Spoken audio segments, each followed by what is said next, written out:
Typically the way that they would have built these mounds is to first of all dig a hole perhaps around about a metre deep.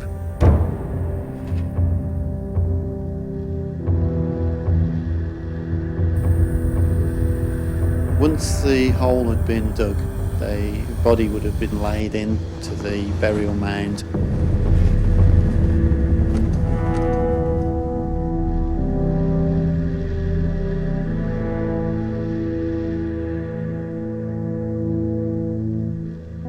وقد عثر في بعض القبور على سيوف ممددة إلى جانب الهيكل العظمي.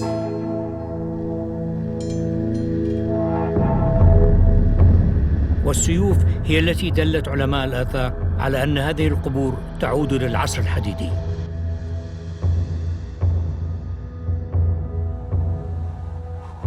كما عثر على أشياء أخرى في القبور تشير إلى أنهم كانوا يؤمنون بالحياة بعد الموت. توجد أثار معاه من الجرار الفخارية، من السيوف اللي موجودة معاهم، دلايات أو قلادة معينة في القبر، وبعضها توجد فيها أدوات برونزية.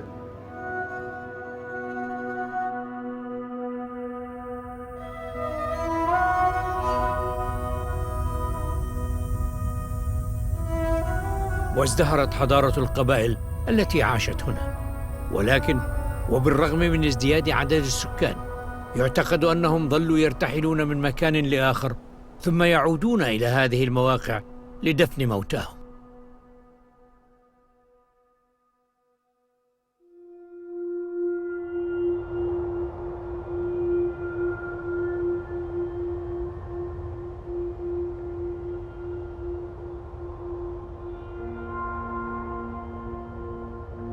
إذا كانت صحراء قطر تخفي أسراراً، فالصحراء نفسها لها أسرارها.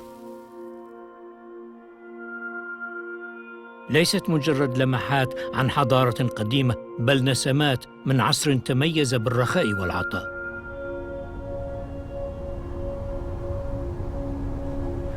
وحتى يومنا هذا نجد بين الكثبان الرملية آثار الماضي. إنها دلالات على بيئة تعود إلى 10,000 سنة، عندما كانت الصحراء تربة خصبة تغذيها الأنهار والبحيرات.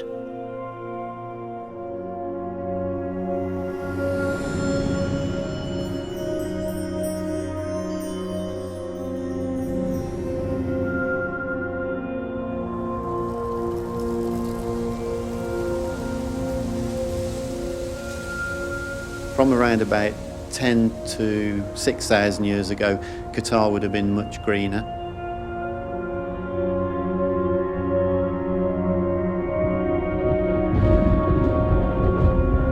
You would certainly see a lot more rainfall. You would see grasslands. You would perhaps be standing by the side of a lake. There would be more resources there for animals, more food for them to eat. I think the average person on the street living in Qatar today would be shocked and wouldn't recognize the landscape at all, because where now you've got deserts and flat gravel plains, back then you would have had these emerald-colored savanna grasslands and rolling plains and rivers and lakes.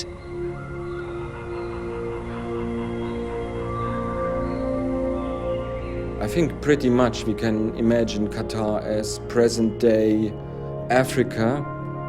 It's a kind of savanna with trees, quite rich land actually in terms of biodiversity.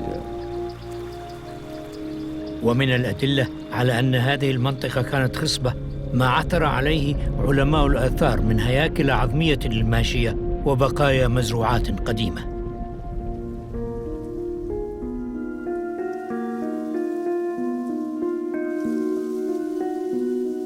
مناخ الكرة الأرضية نظام معقد ومتشعب، ومن السهل زعزعة هذا التوازن الدقيق.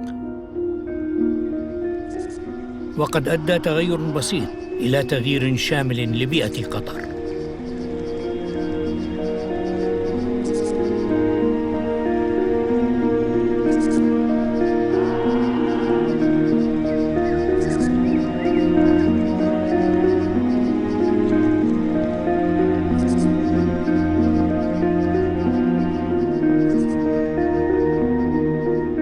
climate is not stable. The climate is always changing. And that's because the Earth has a heartbeat. Like everything on the Earth, it's in this constant rhythm, in this constant changing environment. And Arabia was affected drastically by that.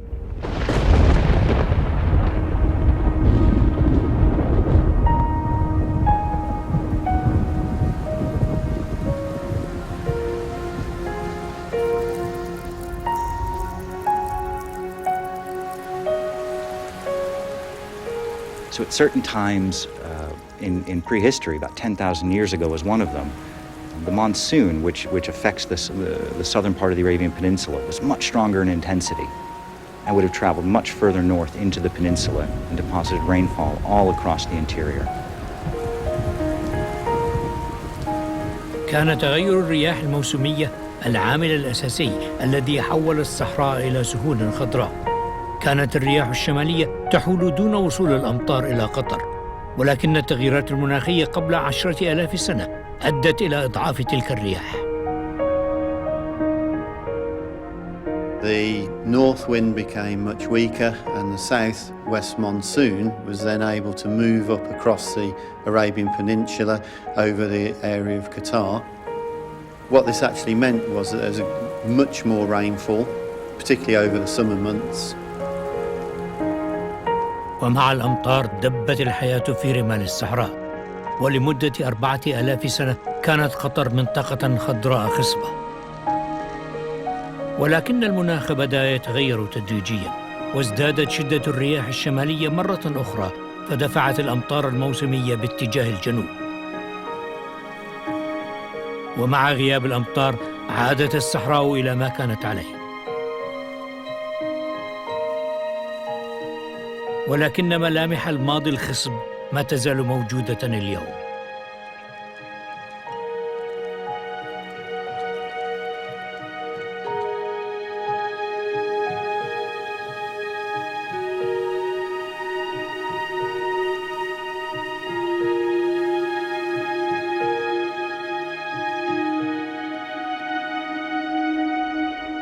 الفصل التالي من قصتنا هذه يعود بنا إلى فترة أعمق في التاريخ ليروي قصة الهجرة القديمة.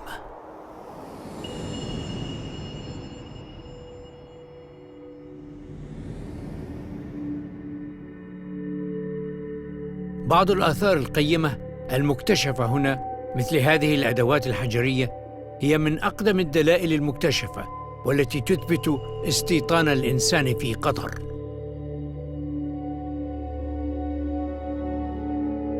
ولكن كثيراً من العلماء اليوم يعتقدون أن هذه المنطقة ربما كانت ترتبط بقصة أقدم من ذلك بكثير،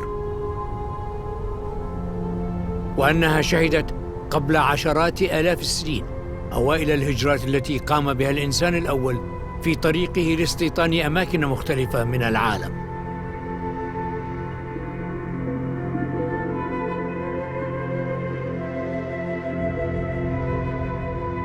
Because Arabia is this geographic nexus that links three continents, it links Africa, Asia, and Europe, it is the hub of the prehistoric world. So Arabia is the bridge, it's the heart of this human expansion. ومع انتشار الإنسان الأول في أنحاء الجزيرة العربية يعتقد أن كثيراً منهم تجمعوا في هذه المنطقة. فقبل آلاف السنين كانت قطر منطقة خضراء خصبة، وكان مستوى البحر أكثر انخفاضاً، والمناطق التي تتحطم عليها أمواج الخليج العربي اليوم ربما كانت سهولاً خضراء شاسعة.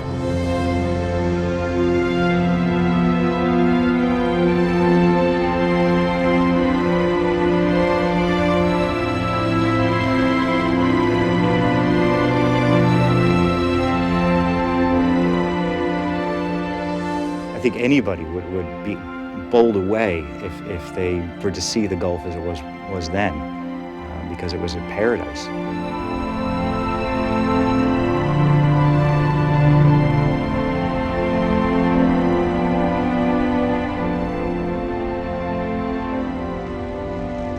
That area would have been a mosaic of different ecosystems. So you would have had a little bit of everything. So you have estuaries and freshwater lakes and harbors, rivers cutting across it, this giant floodplain from the Tigris and Euphrates rivers. And so it was the safe place. It was this refuge or this sanctuary for people living in Arabia throughout human prehistory. تم العثور على أدلة جديدة تدعم هذه النظريات أثناء حفريات جرت مؤخراً للتنقيب عن النفط والغاز في الخليج العربي. وبالاستعانة بهذه المعلومات لتحديد مواقع البحيرات والأنهار القديمة القابعة الآن تحت الماء، يأمل العلماء أن تقودهم إلى مستوطنات تحت الماء، الدليل على أولى الهجرات التي قام بها الإنسان الأول. I think it's undoubtable that there would have been humans there at this time. But that evidence is all going to be underwater now. It's all part of that Gulf Basin refugium, this giant Gulf oasis that was there at the time. And even the geneticists are beginning to pick up signals of a very ancient population that lived in Arabia.